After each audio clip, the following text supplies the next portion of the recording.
alerji hastaları, reflü hastalarını söylemek mümkün. Bunun yanında mesleki hastalıklar da var tabii. Mesela bu asbestle veya deri sanayindeki kimyasallarla karşılaşan insanlar, yani mesleki hastalıklar. Bunun yanında özellikle reflülü hastalarda %30'u astımlıdır. Böyle bir yaklaşık kural vardır.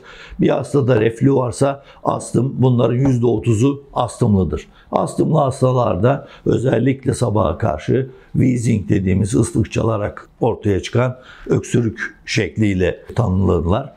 Bunlar kronik öksürükler. Bunun dışında tabii ki kanser hastaları, plorezi dediğimiz akciğerin bazı hastalıklarında oturup hastaya hemen doktora gitmesini gerektirmeyen ama böyle onu rahatsız edici, yaşam kalitesini düşüren rahatsızlıklar var akciğerde de. Bunlar da kronik öksürüklere neden olurlar.